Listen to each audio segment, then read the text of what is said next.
ஆண்டவராகிய இயேசு கிறிஸ்துவின் நாமத்தில் உங்களுக்கு வாழ்த்துக்கள். எல்லாரும் எப்படி இருக்கீங்க? சுகமா இருக்கீங்களா? சந்தோஷமா இருக்கீங்களா?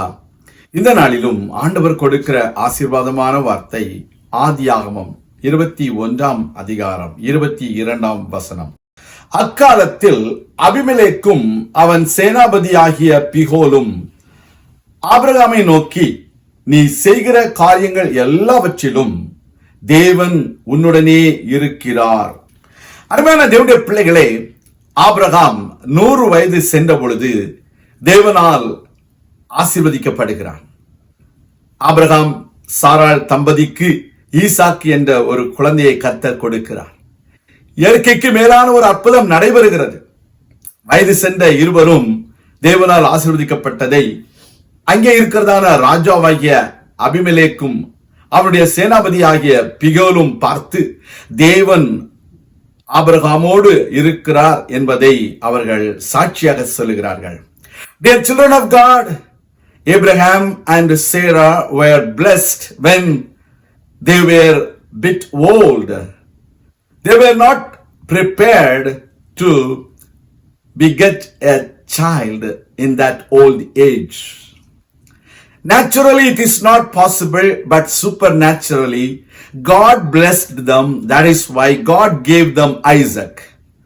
Seeing this miraculous event in the life of Abraham, Abimelech, the king, and his commander Pichol, they both came to Abraham and they said, obviously, we see that the Lord is with you in everything whatever you do.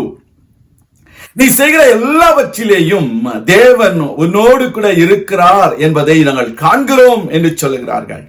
When God blesses somebody, the people around them will come and testify that the Lord is with them.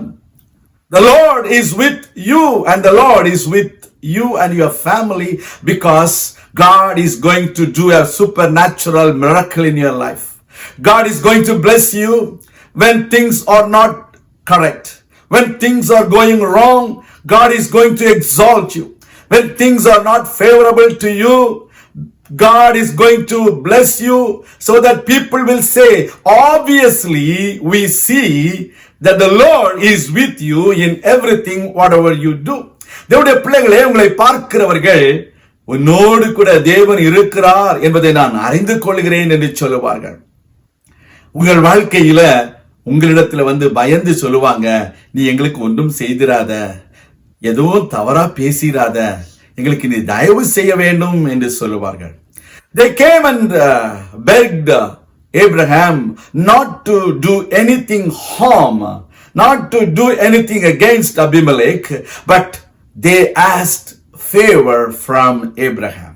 உங்கள் வாழ்க்கையில மக்கள் சொல்லுவாங்க, எனக்கு தயவு செய், எனக்கு வஞ்சனை செய்து விடாதே, நான் உனக்கு செய்த தீமைக்கு பதிலாக நீ தீமை செய்து விடாதே, தேவன் உன்னோடு கூட இருக்கிறார் என்று சொல்லுவார்கள். People will proclaim the name of the Lord and they will testify that the Lord is with you, because God is going to do a supernatural thing in your life. God is going to exalt you. God is going to wipe away all your tears. God is going to remove every obstacles in your life. God is going to give you an open door for you. ஆண்டவர் உங்களை ஆசீர்வதிப்பார். நாம் ஜெபிக்கலாம். எங்கள் அன்பின் பரலோக பிதாவே, இந்த அருமையான வேளையில உம்முடைய பிள்ளைகளாகிய நாங்கள் உம்முடைய சமூகத்திலே நீர் எங்களுக்கு செய்ய போகிற அதிசயமான காரியங்களை விசுவாசித்து உமக்கு நன்றி செலுத்துகிறோம். கர்த்தர் இந்த வார்த்தையின்படியே இதை கேட்கிற ஒவ்வொரு பேருக்கும் ஒரு அற்புதத்தை செய்திடணும். மனிதர்களால் கூடாததுதான், ஆனால் தேவனால் கூடாதது ஒன்றுமில்லை என்ற வார்த்தையின்படியே கர்த்தர் உம்முடைய பிள்ளைகள் ஒவ்வொரு பேரையும் ஆசீர்வதியும், உற்சாகப்படுத்தும். இயேசு கிறிஸ்துவின் நாமத்தில் ஜெபிக்கிறோம் எங்கள் நல்ல பிதாவே, ஆமேன். கர்த்தர் தாமே உங்களை ஆசீர்வதிப்பாராக. ஆமேன்.